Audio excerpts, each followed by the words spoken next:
আসসালামু আলাইকুম রহমতুল্লাহ, আশা করি সবাই ভালো আছেন। তো আজকে আমরা ভিডিওতে যে টপিক নিয়ে আলোচনা করব সেটা হলো অনেকেই জিজ্ঞেস করতেছিলেন যে ফ্লাওয়ার হর্নটা আমরা কিভাবে ব্রিডিং করব। অনেকেই আমাদের থেকে ফ্লাওয়ার হর্ন নেন ব্রিডিং পারপাসে, অনেকে বাচ্চা নিয়ে বড় করেন ব্রিডিং করার জন্য আর কি।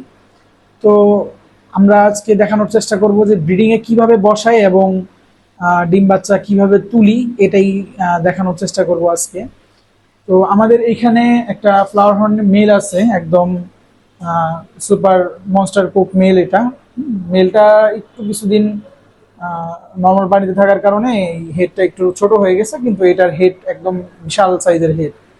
তো আমরা এই মেলটা নিছি, সিলেক্ট করছি আপনার ব্রিডিং এর জন্য।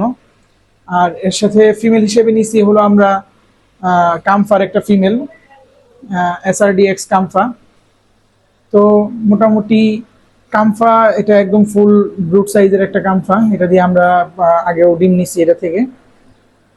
তো ফিমেলটাও ফুল লোড। আমরা অনেকে জিজ্ঞেস করি ফিমেল আমরা ব্রিডিং মানে কিভাবে সে রেডি হইলো বা রেডি হয়েছে কিনা সেটা বুঝবো কিভাবে। আমি যদি দেখাই এখানে আপনাদেরকে, ফিমেলের প্যাড একদম ফুল মানে লোড হয়ে আছে, ফিমেলের প্যাডটা একদম ফুল ফোলা এবং নিচে ওর যে পায়খানার রাস্তা এখানে আপনার টিউবটাও বের হয়ে আছে, ডিমের যে টিউবটা হয় ফিমেলের টিউবটাও বের হয়ে আছে। তো আমরা মোটামুটি এই সিমটমগুলো দেখে মোটামুটি বুঝতে পারবো। আর যখন আরেকটা সিমটম হলো সেটা ফিমেল যখন লোড হয় বা হয় তখন সে ডিম দেওয়ার চেষ্টা করে, যদি একা থাকে সেই ক্ষেত্রে। আর যদি মেলের সাথে দেই সেই ক্ষেত্রে তো ডিম দিবেই, কিন্তু যদি সে একা থাকে ফুল লোড হয়ে গেলে সে তখনও একাই ডিম ছেড়ে দেয়, হ্যাঁ, মেল ছাড়া। আমরা এখানে একটা ইউজ করছি, নেট ইউজ করছি। এই নেটটা দেওয়ার জন্য, নেটটা হলো আপনার ওদেরকে ইন্ট্রোডিউস করার জন্য এই নেটটা আমরা ইউজ করছি।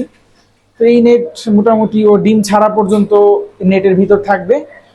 ও যখন ডিমগুলা ছেড়ে দিবে তখন আর কি মেল ফিমেল একসাথে দিয়ে দিব আর কি। মেল ফিমেল একসাথে দেওয়ার পরে মেল স্পোলিং করবে এবং ডিমগুলো ফার্টাইল হবে। তো আমরা এটার জন্য মোটামুটি নিচে কিছু আপাতত ইউজ করি নাই, এই জন্য যে ও ওর থেকে ডিমটা আমরা এই গ্লাসেই নিব। আমরা বিভিন্ন হাড়ি ইউজ করি, বিভিন্ন সময় হাড়ি ইউজ করি, বিভিন্ন জিনিস ইউজ করি।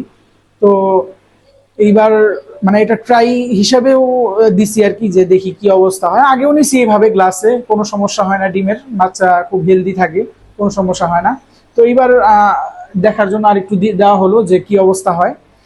তো আমাদের এখানে কামফা আর SRDর ক্রসের বাচ্চাগুলো এবার তুলবো আমরা মোটামুটি। অনেকে আমাদের থেকে বাচ্চা চাচ্ছেন বা অনেকে রেগুলার বাচ্চা নিচ্ছেন আমাদের থেকে, এখন আমাদের স্টকে বাচ্চা হিউজ পরিমাণে আছে। তো যাদের লাগবে আপনারা জানাবেন। কামফা SRDর বাচ্চা আছে, SRDর বাচ্চা আছে, হ্যাঁ, মোটামুটি বাচ্চার কয়েকটা ভেরিয়েশনের বাচ্চা আছে। যদি কারোর লাগে ইনশাল্লাহ আমাদেরকে জানাবেন। তো আজকে মোটামুটি এই পর্যন্তই ভিডিও। সবাই ভালো থাকবেন, আল্লাহ হাফেজ।